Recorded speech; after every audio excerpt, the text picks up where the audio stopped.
Yes. Hello. Can you hear us? Yes, absolutely. Okay, great. Okay.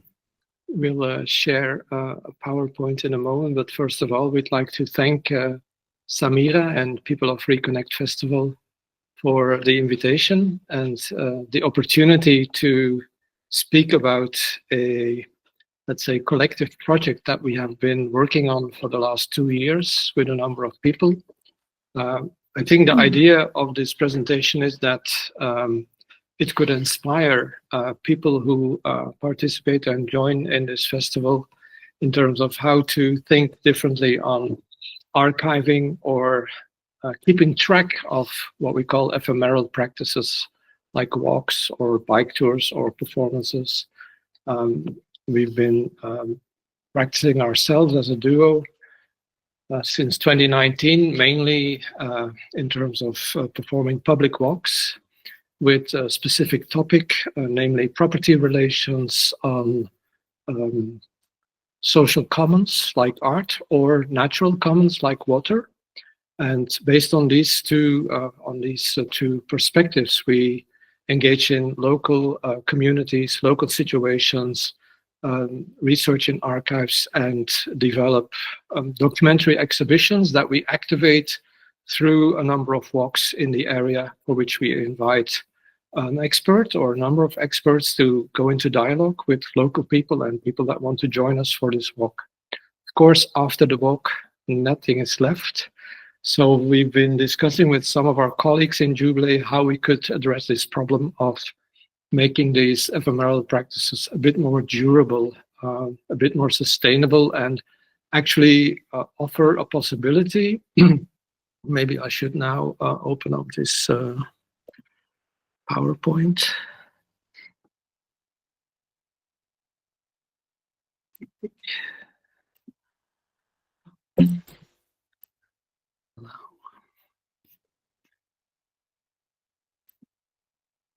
Can you see it? Yes, that's here. Okay, perfect. So the main thing of our research was into, okay, how to make this ephemeral practice more sustainable, how to keep track of them, archive them eventually, but not archiving in the sense that you put them in a box, put them in a cupboard and never look at it again. No, it should be actually a dynamic archive, a living archive, things that you could continue contributing to. And in that sense, the tool should also offer opportunities or possibilities of producing collective knowledge. This is what we came up with. Is the starting page of the tool, and through the course of this presentation, we'll walk you through the tool and try to explain as clearly as possible what is going on, what is the idea. It's important to note on the right-hand corner up here, it says map making prototype under construction. So please bear with us. It is definitely not finished. There's a lot of problems that we still need to work on and deal with. But at the same time, presenting a tool like this for a live audience or an online audience, it forces us to think harder and to think harder about solutions. So let's give it a go and see where we can end. So the tool was too big for a duo like Vermeir Heiremans to take on as a duo. It was too big, it was too expensive. So we set up a partnership, a temporary partnership with other artists from Jubilee, an organization in Brussels called Nadine. They mainly work on development of ephemeral projects of artists. They have a really wide scope of activities. And they have more a curatorial approach. Yes. So it's not artist-run, but curator-run small organization that organizes many ephemeral practices, walks, etc. Yeah. And finally, there's Atelier Cartographic. So it's a cooperative that works on developing digital interface, mainly in terms of mapping for public administrations. As Kathleen was saying, we immediately went looking for trouble. And if you look for trouble, you find it easily. We have an approach as artists, producers, and Nadine has an approach as curators. So there's definitely different perspectives of how or what the tool could actually become in the future. Yeah, so we immediately wanted these different perspectives and viewpoints. So we started to look into each other's needs and desires. So then you see here an image. We have thousands of these where we work together in workshops. Like what would we need? What is important? What do we want to show? And yeah, at one point we came also up with an inspiration or two images of inspiration we would like to show, because these can also helped us a lot in how we could create this infrastructure of a mapping tool that could show and archive our individual practices, but also create horizontal connections and interconnections between all the practices. So this is a map of called Tupaya. Tupaya helped us to find a name for our mapping tool. Tupaya is, which is called Eavatea. Tupaya is a master navigator from the 18th century, and he boarded the ship of Captain Cook, who was looking in the ocean for Polynesian islands. And he offered Tupaya a map, an empty Mercator map, like with a grid. But Tupaya, as a master navigator, he had other ways of wayfinding, and they were based on narratives of his ancestors and songs, and also on direct knowledge of the waves and the sun and the stars and the birds and the fish. So these two paradigms of representing the world are totally different, but Tupaya found a way to connect the two different knowledges and to be able to collaborate with the Cook's crew. And Eavatea in the middle, it means the sun at high noon, because the sun at high noon was also used by the crew of Cook. That was the moment when they reset their navigating instruments. So they could understand this notion of the sun at high noon, and so Tupaya could start connecting the knowledges from there. And he was able to create a map with the two paradigms in it, like the narratives of the ancestors, the knowledge of the sea, and the Mercator map at the same time. So we thought this was really a way we wanted to approach our own mapping tool, like not a God's eye view on a journey, a walk, or a bicycle tour, or a performance. But yeah, what we find important is being in the landscape, meeting the people, do the discussions, and the mapping or archiving is just one aspect of it. But we don't want to lose, being in the space and direct contact. So it was important to realize that the mapping tool could not replace the ephemeral practice. It just could complement it and function as an alternative narrative device, basically. Another image that we found inspiring is this one. Yeah, that's a Piranesi map, we call it. It's based on a marble map that was hanging on a wall in ancient Rome, and at one point it fell apart, and Piranesi found these shards and put them together in a drawing. And we were interested because you still see a map with georeferences, you can say, like with map of Rome. Exact buildings and streets of Rome, but they're put together in another constellation. So we found this inspiring, and then we went to do the process of cooking 3 liters of caramel, cooked sugar. When it had cooled down, we poured it out on a piece of paper. When it had cooled down, we used a hammer to destroy it and make shards of it. And these shards were actually scanned and put online, and that's the origins of the tool, basically.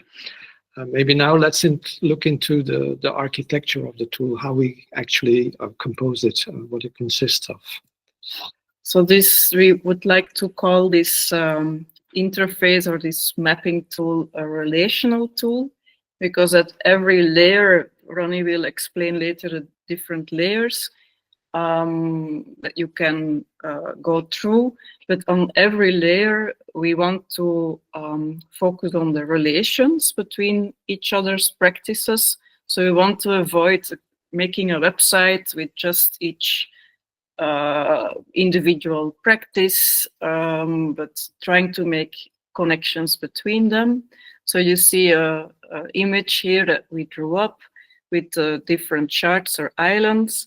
And then the idea is to group several of the charts, which can be part of someone's practice, can be an individual image of a document, but it can also be a more larger element of the practice.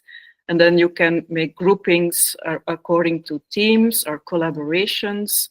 So on every level, there is a focus on relationships. We call them archipelagos, islands that group together thematically. And of course, there is also the interest in georeference, so that it becomes usable in a certain way by the audience that looks into the mapping tool. So as we showed before, this is the starting page. You can see on the left all the charts that we have accumulated. On the right-hand side, there is a text-based partition of the tool. It references practices, contributors, and search.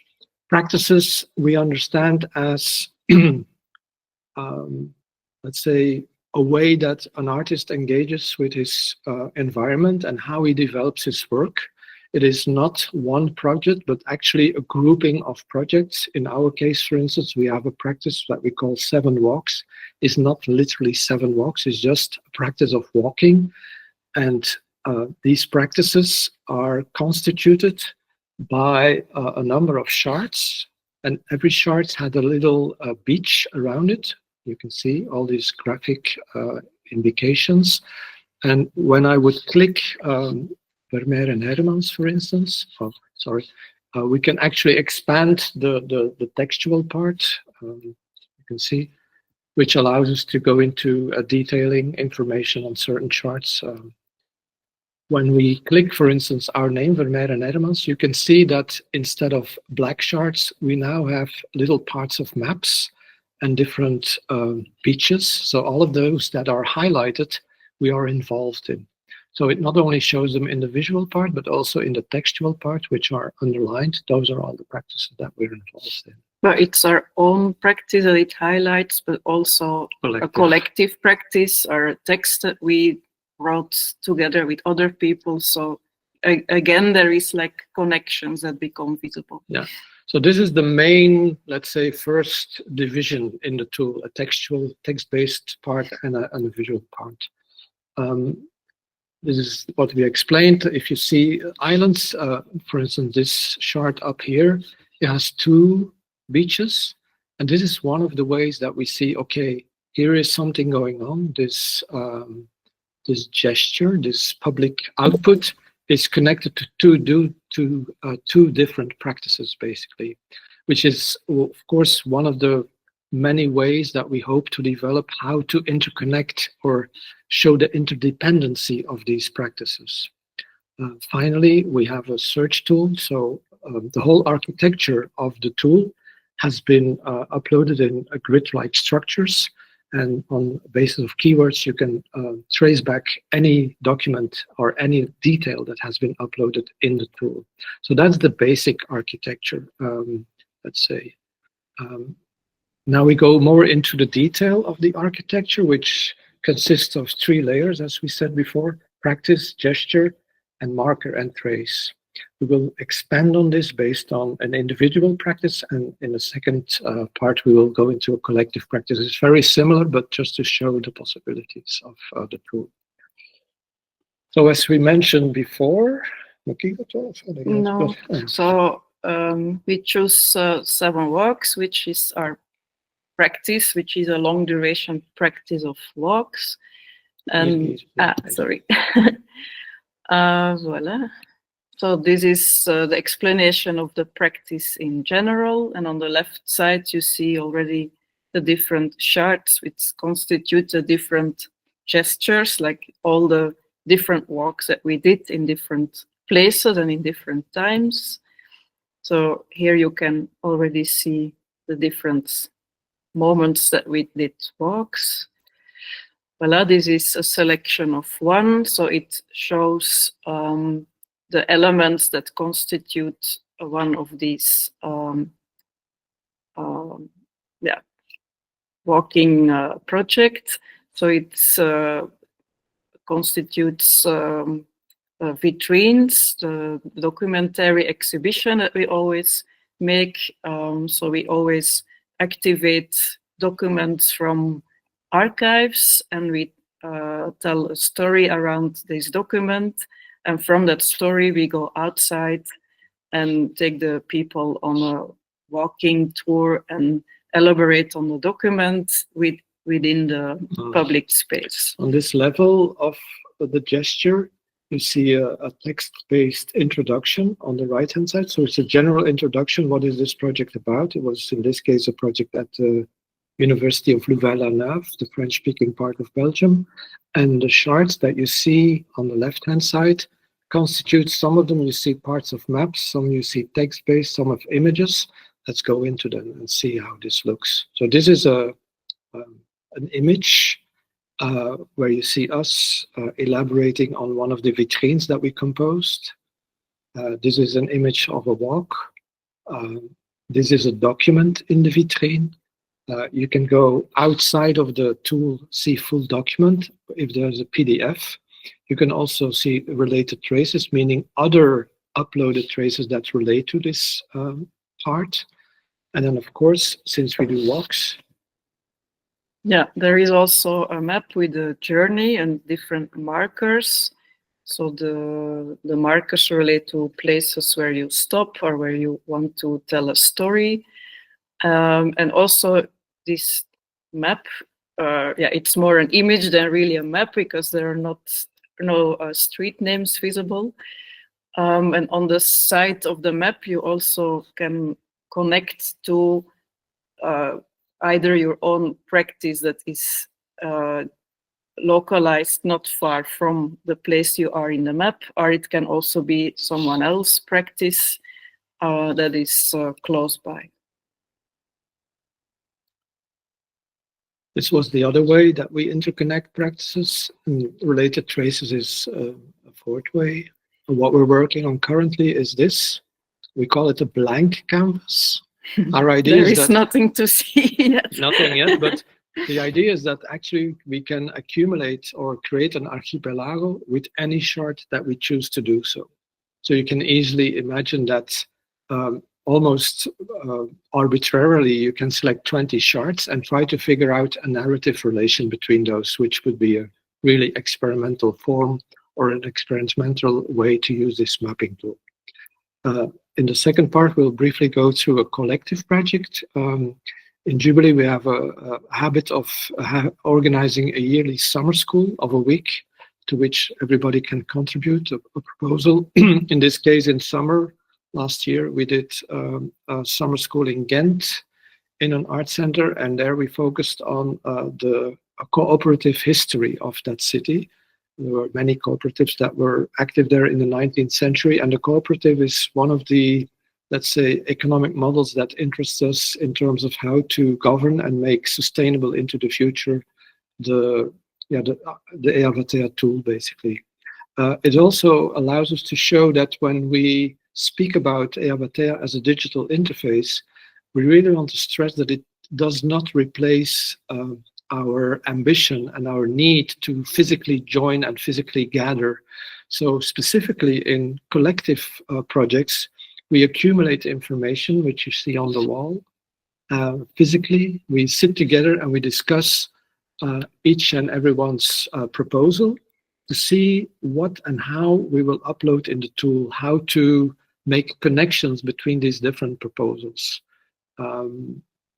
There was people who were proposing specific brews of, we are a beer country, so there were lots of specific brews. There was different proposals around visiting a garden, a permaculture garden. There was also proposals around a tour, a walk that we did through the city of Ghent. We make notes, put questions, discuss, and then come to what we call Commons to Cope. This is the gesture page of this summer school. Briefly going through it, it shows an accumulation of shards, but in detail, it contextualizes it. So this part in between is the situation of the shards. It allows us to contextualize the project that we did. Again, we have a map, but this time on the map you see dots. Every dot is a building. The red dot is active. And every time we can click the dot and then show which building it is. In this case, it's a building, MIAT. It's the Museum for Industrial Archaeology. We can even upload films. This was a film on cooperative economics, economic democracy. This is a document from Social Archive, Social History Archive in Ghent. It's the first factory in our city, in our country, basically. It was a former church. Pamphlets, photographs, as we mentioned. And then finally, we come to round up this presentation. How are we working on it today, and how do we try to develop it into a next phase? So yeah, this is a feedback session.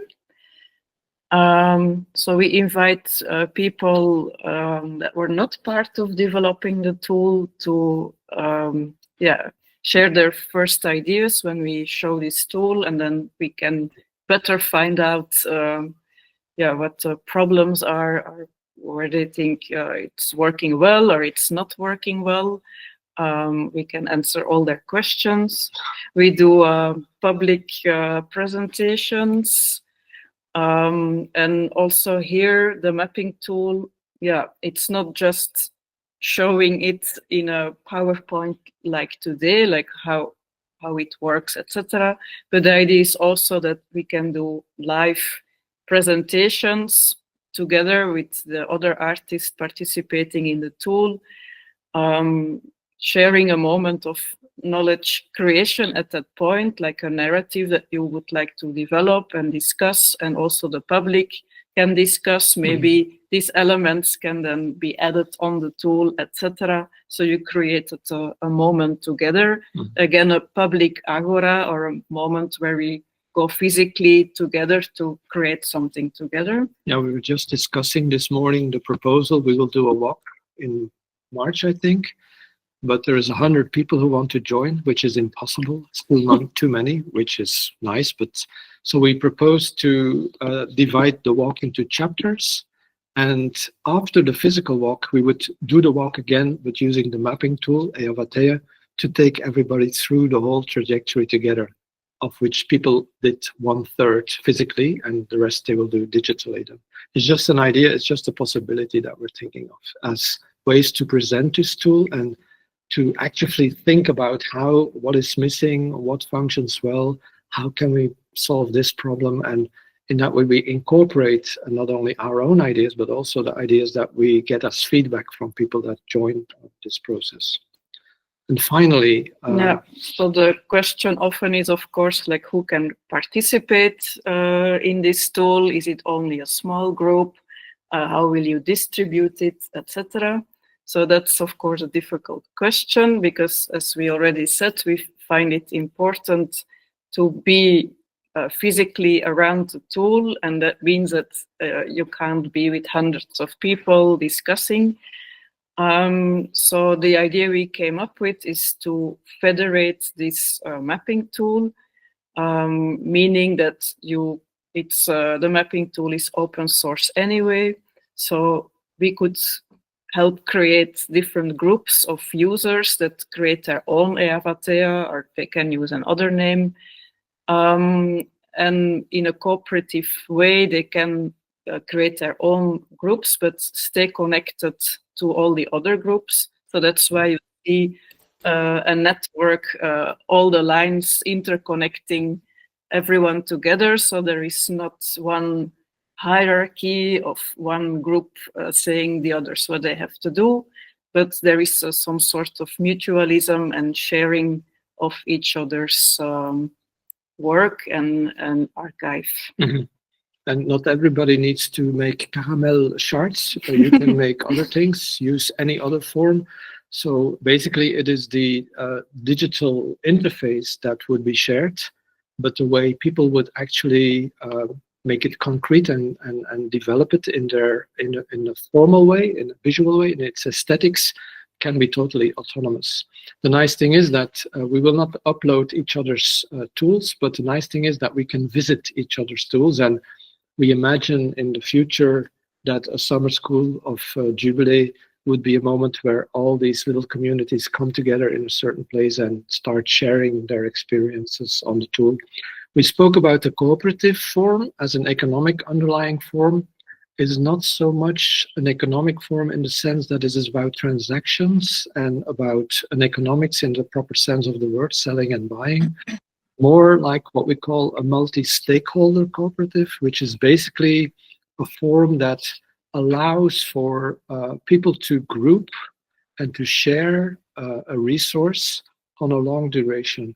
So you could easily imagine if all of these groups would put in 10 euros, we would have a little budget that would allow us to technically maintain the tool in a proper functioning way, and also develop it into the future, for which, of course, you can always find additional funding, grants or whatever. But to really maintain the tool, we also need a little bit of funding. That's the, let's say, a digital commons is not free. It costs money. So. Yeah, because it's also all artist run. We developed it ourselves with our own time. It's not that we are a university or we don't have a university backing this or something. Maybe so not it's so it's all self-made. Well, it's small structures that actually initiated it, 3 of us, and we hope to land the tool in the near future. And from that moment on, we can think about, okay, what are policies to go into sharing these tools with a broader community of users? Yeah. I think we can keep it at that. These are the mail addresses or the websites of the connected organizations. Thank you very much, and we are very happy to address any of the questions you for sure will have on this tool. We'll try to answer them as concretely as possible. Thank you very much. Thank you so much, Ronnie and Kathleen. I will allow, people can, I hope at least the live translation for those who couldn't follow the conversation was sufficient, but if not, I hope you could still ask, if you want some questions also in Farsi, I can translate those questions. I can be the translator. Already we see one question that Amin has asked. If you want, I can read it out loud for everyone. Given the interactive and collaborative nature of the Eavatea tool, how can it function as a dialogic space that not only archives, but also generates new values through connections between artists, researchers, and citizens? Can this process offer a new model of interdisciplinary collaboration in arts? Yeah, very good question. Thank you very much. So as we were saying, the tool will not replace the practice of walking in our case, but it would allow to redistribute the walk that we did at a certain point in time and invite people to perform the same walk or their version of the walk themselves. What we could also do, and this is what we'll try out in March, is that we will actually use the shards that we uploaded on a certain walk. And during the walk, this information will be shared with people and you go into dialogue with people. But imagine that you are in a theater, you have a big screen where you project the tool and you go through the same walk, allowing again this dialogue space with the audience. So you actually redo the dialogue or make a new dialogue basically with the people present in the theater. with the people on stage. And in that sense, it's actually a tool that the more we think about it, the more we think it's actually an excuse to talk with each other, to actually go into conversation. And since our practice addresses questions on property relations, colleagues of ours, they work on public ovens, so history of, it's an atlas of ovens, they call the program, is really on heat, and how heat is also a social engine and actually a relational infrastructure that comes together around people. So all of these things tend to, I think, lead us to the point where the exchange of, maybe information is not the right word, but impressions or ideas or things that you run into, and you find it really important that people that participate also find a way into the tool. Maybe you can go into that. Yeah, but I think the whole tool is set up as we set a relational infrastructure. So the idea is to connect researchers with each other, so that you can really share documents, for example, discuss them. Also the question of public during the walks or during this type of presentation. We had moments when the public came up. Yeah, it's not even good to say public, because for us they are really participating and you build up trust with them, and they're coming back to several walks. So they came in the city of Spa to us in one of the walks with documents that they brought in by themselves, because private letters. Documents, private letters, things they found. So they wanted to show us these documents. So we thought, yeah, that's very interesting also to include that in the mapping tool, if we can create another narrative around it. So this public or this participant can also generate some research if they want to. So it creates all these possibilities. But yeah, the question is really excellent, because that's what we try to do, make the connections, try to generate new research and connect to each other, find things that you didn't see before. So yeah, that we hope that this tool can generate this interconnection. Yes, of course we're a bit naive because we are immediately in a kind of discussion or a, let's say, blockage with archives. Archives do no longer allow you to upload documents, or most of the documents you can no longer upload online. There's specific conditions for that. It's either based on privacy issues or publication issues. I think similar problems play out in academic context.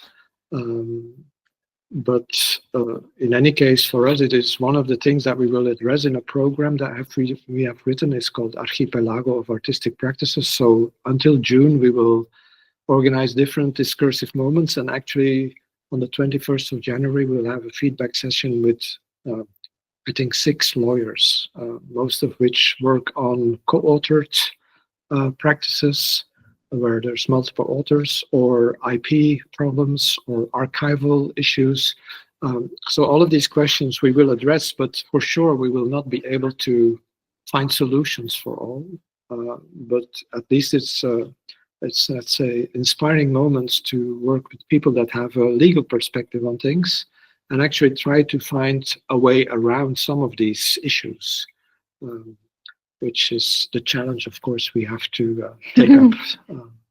But thank you for your question, really excellent. I see that there were people wanting to ask question. ماهانا سوالت اگه میخوای بپرسی، اگه فارسی دوست داری فارسی، اگه انگلیسی مستقیم خودت میپرسی بپرس ازشون. مرسی، انگلیسی میپرسم. Hi, thank you so much for your rich presentation. I have 2 questions. I think you were talking about it just recently. I wanted to ask you, what are the ethical considerations of your project? And my second question is, are you considering the autoethnography approach for your methodology? Thank you so much. What was the last thing? Which approach you are mentioning? Autoethnography. Autoethnography. Okay. Yeah.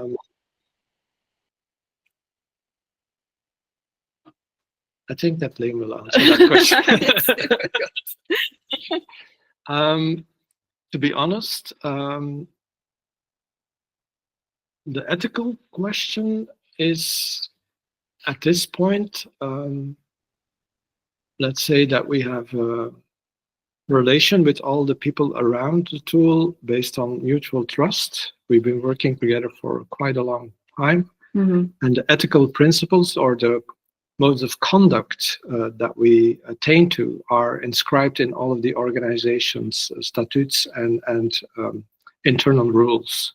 So that is the ethical dimension of how we work with each other and discuss with each other. In terms of the ethical dimension of the tool itself, I'm not sure if I can answer that question, actually.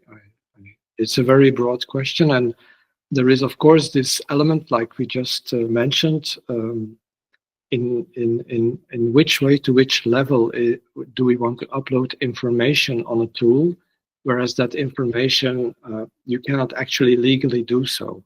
So there's a question that we need to address. It's not merely ethical questions, I think it's also property relations. And property, of course, in a way, is an ethical question.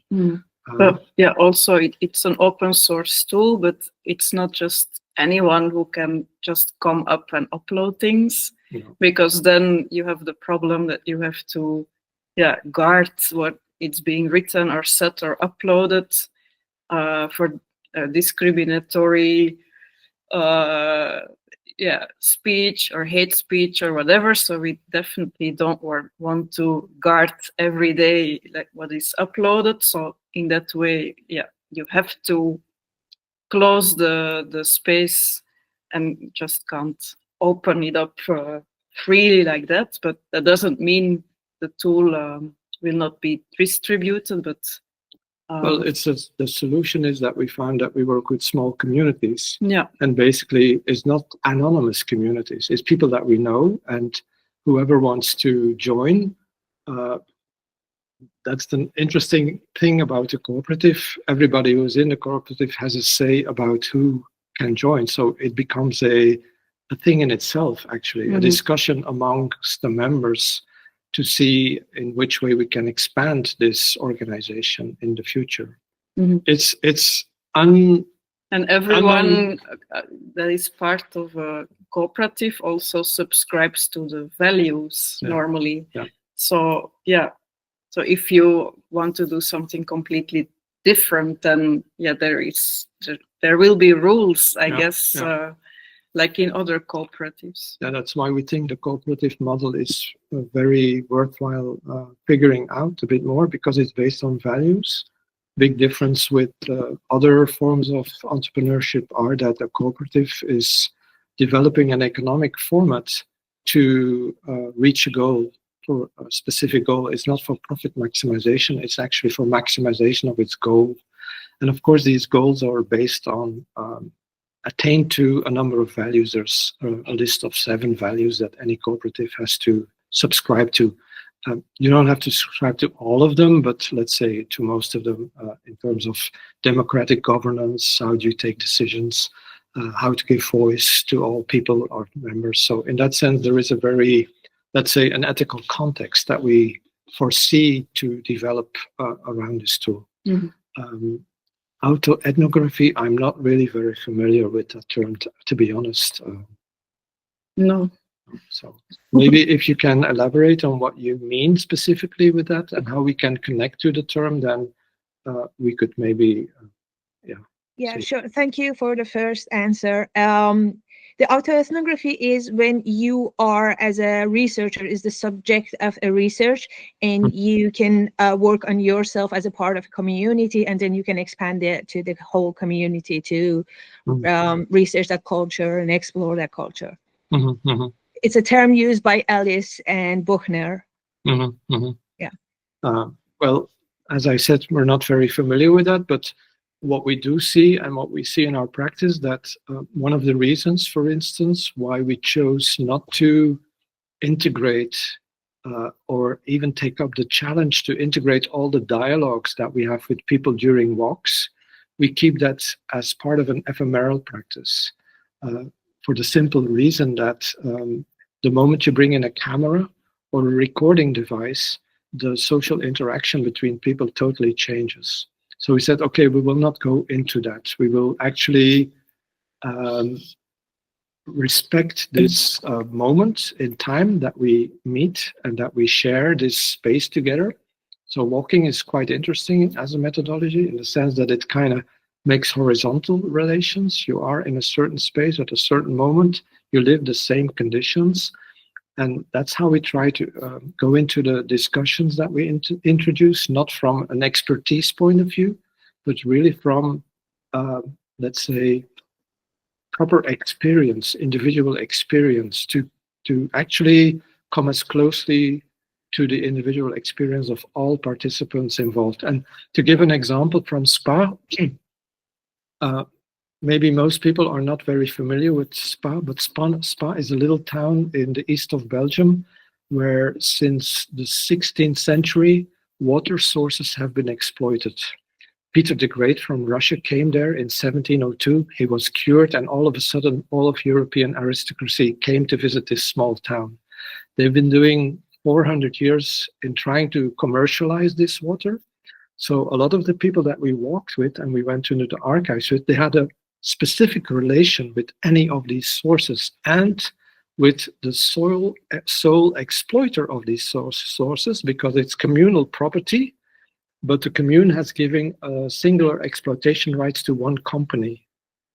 So all of a sudden people, they had tap water from the sources, very rich mineral water. All of a sudden the company appropriated all the water, and now the tap water comes from 30 kilometers beyond. So these kind of stories are, of course, stories that you do not easily find in books. You only hear from people who actually are angry or annoyed because in 1975 they took away our water, you know, all of these kind of things. And in that sense, we found it important to keep the position of the researcher, ourselves, the catalyst in this whole program, to be as absent as possible and give space to the people to actually, let's say, express these relationships with questions of property and water. The question of property and art is a bit more difficult because there's a kind of gap between conceptual art, contemporary practice, and, let's say, citizens that are interested in going for a walk in nature. There is an issue there. And I think most people in Spa, in the first walk, there were 2 people that came, local people. The last walk, we did 10 in a row. The last walk was 35 people. They got beyond their scare and their skepticism towards conceptual art because they had heard from other people ear to mouth that it was fun doing and it was interesting. It was a moment, a shared moment in time, and it was, our walks take 4 hours. So it's really, let's say, it's a travel through space in the woods and to the sources in that case. Anyway. But yeah, of course, it's difficult to do away with all the power relations that still exist in so-called contemporary art. So there is still this level that people have to step over to get involved. But it helps to be out in the landscape, to be a bit more on the same level and to treat the people that come and talk not as experts, but people that just share a story, and everything we tell is just a basis for a discussion. So you never have this ex cathedra talking where you have this division between people listening and people talking. Yeah. So immediately we ask the people to share their opinions, and they're much less afraid to do so in the open space, in public space. They respect the public space also much more. They are amazed by the stories that you can tell. And so, there is much more openness, and you create much more trust and much sooner than when you are in a white lecture space or in a exhibition space or anything else. So it helps. But I'm not sure if we addressed your question actually. Thank you. I think yes, you did. Okay. It was. It shows that you are not doing an autoethnography. Okay, at least we got Thank that you. far. Yeah. Thank you. I see that Kumars also has a question. Yeah, sure. So thank you so much. You guys are lovely. This is an amazing project. So I wonder if I'm very curious to hear what kind of data and material you've gathered in like one of the walks that it was interesting for you, and you know what I mean, I'm very curious to see if we can like walk us through what were the things that you gathered, what were the data that you gathered, and how did you put it on the website? Yeah. Well, as we said, the ephemeral practice needs to stay an ephemeral practice. So a dialogue with a group of people in which they express personal opinions and subjective viewpoints. We keep them subjective and private in a way. So we do not upload them and we do not consider them data for us to appropriate. In that sense, I just reread Bruce Chatwin's book Songlines. I read it like ages ago, and I thought maybe I should read it again. And it was actually quite inspiring in a sense that it made me realize that I started to think about the walks that we do as always the same walk, reiterations of the same question with different people in a different environment. So it's actually a constant accumulation of data. The only way we can work through this data is by doing the walk again. And since we had experienced this walk, okay, this guy told us that. So I tend to not select, and what I remember probably is more important than what I forgot. So it is a very organic way of dealing with conversation and with exchange. For me, it is a quite politicized form of contemporary practice because you allow people, you give them a voice, but you do not enclose the voice as a form of data, which I am sure will not be considered proper research in any academic standard. I can totally understand that, but I don't think that is our goal actually, to perform proper academic research. Our goal is actually getting in touch with people, communicating as artists, so showing actually that there is ways to relate to reality that open up things, that create different viewpoints, a different way of looking at things. And for that, a transdisciplinary approach is really the only way we could relate to what you could say an academic approach, the transdisciplinary version of working. We worked with a professor of political science from UCL, and he had a very good explanation for that, in the sense that we do not exclude any of the possibilities of a problem, whereas he says he needs to come up with an hypothesis that he needs to verify, which is, of course, a totally different way of working and practicing. And in that sense, we wonder also, what is actually the result of what we do? What is the output? And this morning we had a meeting.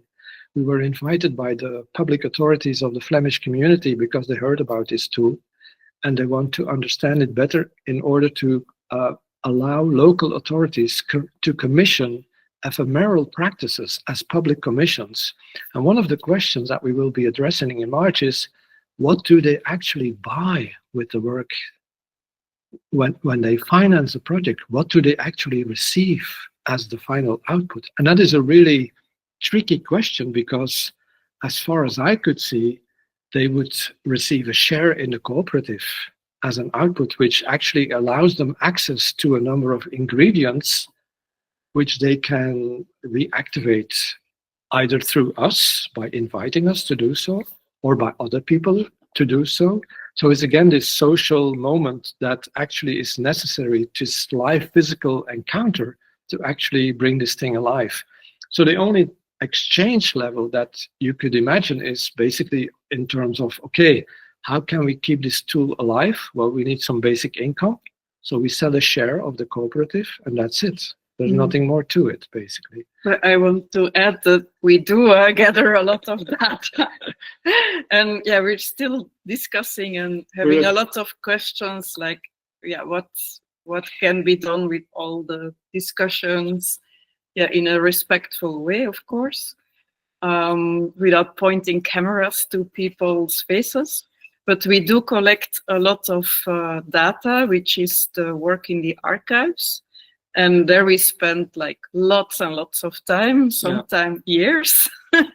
And so we collect the often documents from the 19th century, and we ask them to present them in a kind of vitrines in a documentary exhibition, from where we often start the walk. And in the tool, we've showed one of these documents. And in fact, you can tell a whole narrative that you did during a walk just around one of those documents. You can also remember what people said or tried to, and integrate also this knowledge around this document. But you can also ask other artists to talk about it or select it in their own conversations or discussions and create again new knowledge around it. But these documents, yeah, we spend a lot of time on them. And yeah, we hope to collect that on the mapping tool. But then we have the problem of, yeah, can we upload it? Because recently we have this trouble that they said, you know, you can't, because now with AI, artificial intelligence, we cannot be sure that the document is treated ethically and that it's completely abused by the artificial intelligence. It's also because archives are... Ronnie, I just want to mention that we have 5 more minutes. Okay. We have two. I see one hand and one question in the comments. So Yes. first, I will ask the person who raised the hand, Zana Rostami, if I pronounce correctly. To ask your question, but we have to keep the answers concise. Yes, we will be shorter. Well, thank you. I got my answer fully. Thank you so much.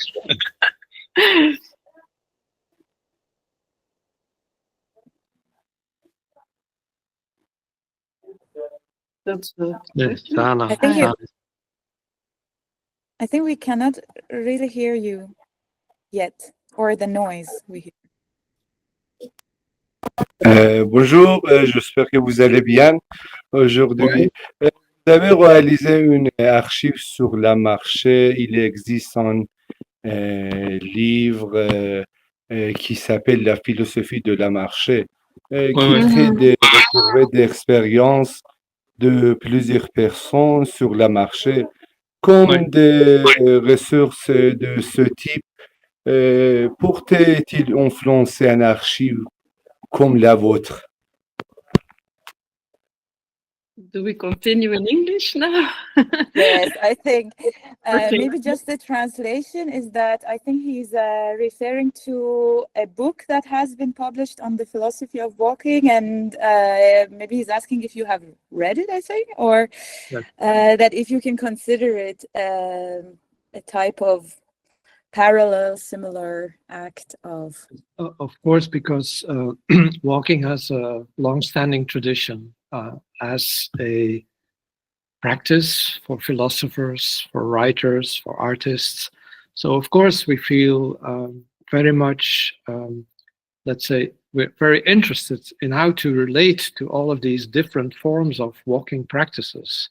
And we try to find our own way of an interstice, let's say, of being specific in what we want to do and not repeat the way the surrealist walked or the situationist walked. Of course, it's very inspiring, but I think walking is also a practice that is very situated in time And since the COVID lockdowns, there's many people who started doing walking as a practice. So it also shows something of the spirit of the time in a way.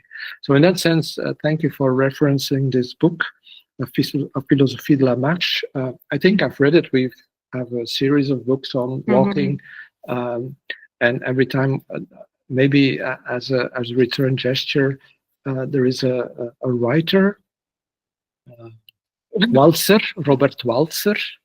He's a novelist, not very well known, and he has a little short story on walking, and I really recommend that short story. It's beautiful. He actually he spent most of half of his life in an asylum for people with mental problems, and he went for a walk every day. And most of the books he wrote in microscript on little pieces of paper, which are hardly legible. It's an amazing author. I think he wrote 1 or 2 novels, 3 novels. I studied literature, so it's one of my, let's say, hobbies, reading books. But anyway, that type of practice, of course, is very inspiring for us, and we try to relate to that in one way or another. The other question on education. Yeah, thank you so much for this amazing encounter and sharing your work with us. On another note, one could say once an ephemeral practice is archived, there we have the rise of interest. Learning about your artistic practice, how do you distinguish the question of archive or archiving in your work in terms of the accumulation of interest, while the project is engaging more trustees as the time goes on? I think it also somehow, what you said, walking with 100 people, right? How do you see that? Also short, let's say. The main thing is to differentiate between Eavatea, the mapping tool, and the ephemeral practice. Eavatea is not an ephemeral practice per se. It can be used in context of an ephemeral practice as a tool to engage in a discussion with an audience, for instance. So in that sense, I think to round up maybe interesting note, we accepted your invitation, Samira, to present this, not as a way of saying, oh, this is an interesting tool, look into it. No. It's more in terms of, okay, it's an interesting way of thinking about archiving, and thinking about archiving in the sense that how can this be something that is active and dynamic and not dead, like in a box and gone. So in that sense, there is a kind of how can it generate more research and collective knowledge production, links to each other? Yes. How can you distribute it? How can you work collectively? Because the tool is also made completely in a collective way. So I think one of the main interests we have in our practice is redistribution of value, how to share value, because interest, I interpret that as having interest in something. The question is not only how to accumulate interest, is also how to spread out the interest and share the interest. So I hope that answers more or less the question.